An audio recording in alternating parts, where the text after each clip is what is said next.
दोस्तों नमस्कार, स्वागत है आपका बड़ी खबर बड़े खुलासे में। दोस्तों, आम आदमी पार्टी का अरविंद केजरीवाल की सरकार का एक और बड़ा घोटाला सामने आया है और इसमें मनीष सिसोदिया और सत्येंद्र जैन के ऊपर अब एफआईआर दर्ज हो गई है। 2000 करोड़ रुपए का घोटाला, जी हां, 2000 करोड़ रुपए का क्लासरूम घोटाला है, जिसको लेकर दिल्ली में एसीबी ने अब एफआईआर दर्ज की है और जल्द ही अब ये दोनों गिरफ्तार होने वाले हैं, मनीष सिसोदिया और सत्येंद्र जैन।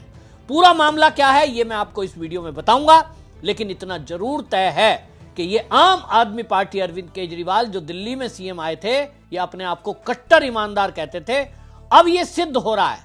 कोई भी मंत्रालय अरविंद केजरीवाल का ऐसा बचा नहीं जो भ्रष्टाचार हुआ नहीं। अरविंद केजरीवाल के पास कोई मंत्रालय नहीं था, कोई सिग्नेचर नहीं करते थे, क्योंकि वो पढ़ा लिखा दिमागदार व्यक्ति है और उसको पता था कि पकड़ा वो जाएगा जिसके विरुद्ध सबूत होंगे, जो पेपर पे साइन करेगा। और इसलिए मंत्रालय अपने दोस्तों को बांट दिया।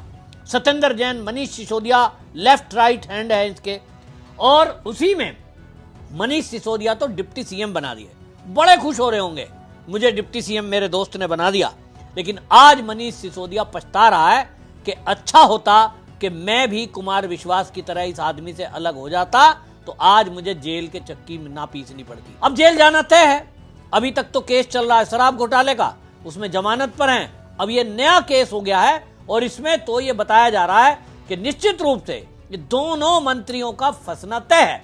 अब इसमें पीडब्ल्यूडी मंत्रालय का काम जो है वो सत्येंद्र जैन देख रहे थे और काम चल रहा था स्कूलों का। तो स्कूलों में यह तय हुआ कि 30 साल से पुराने जो भी स्कूल हैं, क्लासरूम हैं, वो बरसात के कारण गिर ना जाएं, उनकी छत रिपेयर की जाए, फर्श रिपेयर किया जाए।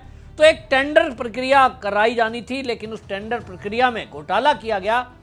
और उसमें आपको जान के आश्चर्य होगा कि दिल्ली में ये जो 2000 करोड़ रुपए का घोटाला क्लासरूम का हुआ है, इसमें 2015-16 में दिल्ली में ऐसे 12,748 क्लासरूम पहचान किए गए जो 30 साल से ऊपर के बने हुए थे, यानी उनको बने हुए 30 साल से ऊपर हो गया था।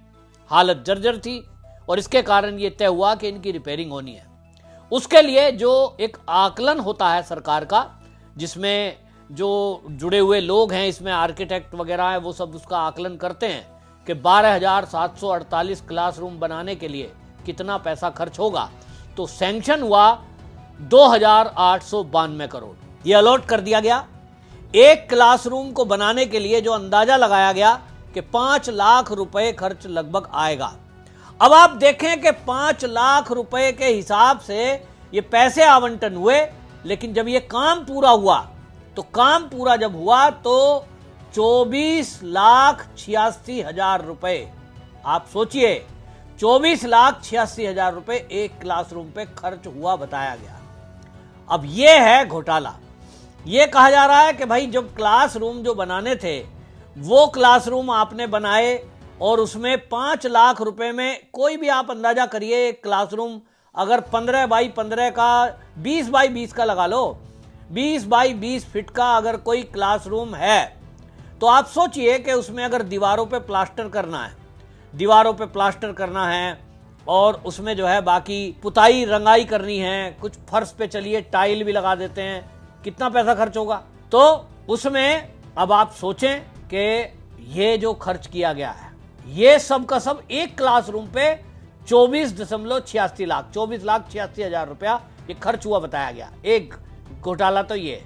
दूसरा बड़ा घोटाला ये कि जो स्कूलों में वॉशरूम थे, यानी बाथरूम, आप देखते हैं वो छोटे होते हैं, उसको भी क्लासरूम काउंट कराकर उसकी भी पेमेंट ठेकेदार ने ले ली। ठेकेदार से एसीबी ने पूछताछ की कि भैया ये किसके, आपकी क्या कोई चेकिंग नहीं हुई?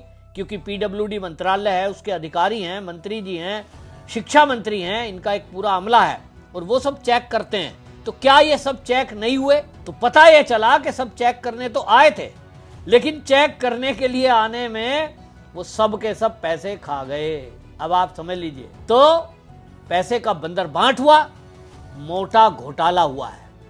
और यही जो है एक बहुत बड़ा घोटाला खुलकर सामने आया, तो अरविंद केजरीवाल के ईमानदारी की पोल खुली है। आप याद करिए, अरविंद केजरीवाल की सरकार चल रही थी, शराब घोटाला, उसके बाद डीटीसी घोटाला, डीटीसी कंगाल कर दी गई, जल बोर्ड घोटाला, 80,000 करोड़ रुपए के घाटे में चल रहा है जल बोर्ड। लोहे के पाइप जमीन के नीचे हैं। लोग शिकायत कर रहे थे कि इनसे गंदा पानी आता है, हम मोटर चलाते हैं तो गंदा पानी आ रहा है और उनको चेंज करिए। चेंज करने के नाम पर ठेके वेके छोड़े गए, लेकिन हुआ कुछ नहीं, सब पैसे जेब में। इसी तरह आप देखें कि कितना बड़ा घोटाला मोहल्ला क्लिनिक का घोटाला किया गया।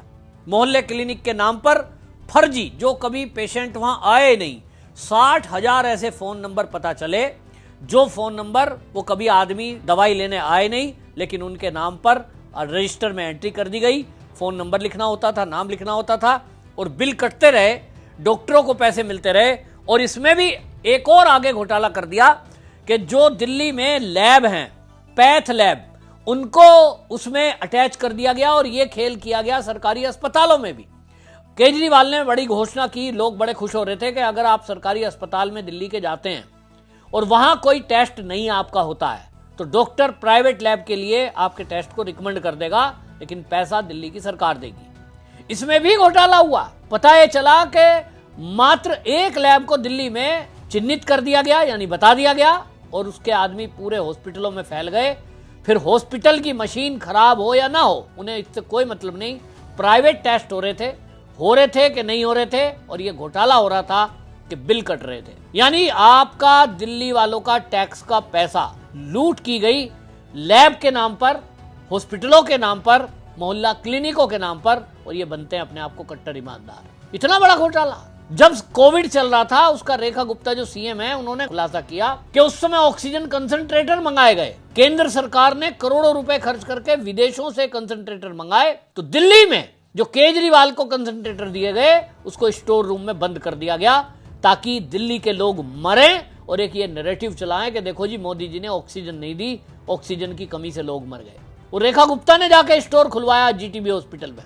और इसी तरह से इन लोगों ने हद ये कर दी कि बिजली विभाग में घोटाला, फ्री बिजली करके उसके नाम पे घोटाला कर दिया। टैंकर घोटाला खुल के सामने आया है कि साहब पानी के टैंकर पानी लेकर मोहल्ले के नाम पर जाने के बजाय वो पानी को बेच रहे थे, और उस बेच करके करोड़ों रुपए का खेल हुआ है। कोई डिपार्टमेंट ऐसा छोड़ा नहीं जहां घोटाले ना हुए हो। और उस पर आप देखें कि किस तरह से एक एफबीयू यूनिट बना दी, उसमें लोग भर्ती कर दिए, मार्शल भर्ती कर दिए, और उस सब में घोटाला कर दिया। तो केजरीवाल को अगर घोटालों का अवार्ड भारत में यदि दिया जाएगा तो केजरीवाल नंबर 1 आएंगे उसमें। और अब सत्येंद्र जैन जो दिल्ली से गायब है, उनको लगता है कि अगर पंजाब जाके बैठ जाऊंगा तो वहां तो पुलिस आएगी नहीं। तो अब आप देखेंगे कि इनको वहीं से खदेड़ के लाया जाएगा। ये वहां बैठे हैं, मौज ले रहे हैं, और शराब घोटाले में इन्हें कोर्ट ने राहत दी हुई है। अब जिस तरह के हालात चल रहे हैं, न्यायालय से इनको मोटे मोटे पैसे लगते हैं वकीलों के बड़े बड़े, तो देखते हैं अब अगला केस ये खुलेगा इसमें, क्योंकि एसीबी ने केस रजिस्टर किया है, सबूत मिल रहे हैं सामने, सब मिली भगत से हुआ है। और इसीलिए अब जो रेखा गुप्ता की सरकार आई है, ताबड़तोड़ एक्शन कर रही है। कपिल मिश्रा ने ये सारी शिकायत की थी और इसके बाद एसीबी ने एक्शन लिया। तो जो भी जांच की, सीधा दिखता है कि भाई 5 लाख अगर सैंक्शन हुए थे, आपने उसमें लगभग 25 लाख खर्च कर दिया, 5 गुना पैसे खर्च कर दिए, तो क्या उसके लिए कोई कैबिनेट की मीटिंग बुलाई? उत्तर है नहीं। क्या उसके लिए कोई प्रपोजल आया, नया आपने टेंडर निकाला? उत्तर है नहीं। और यही शिकायत है, कपिल मिश्रा ने यही शिकायत की है, और इसी के बाद ये घोटाला खुला है। अब दोनों जने जेल में जाएंगे। आपका इस पर क्या कहना है, कमेंट में जरूर लिखिए, वीडियो को शेयर करिए। वंदे मातरम।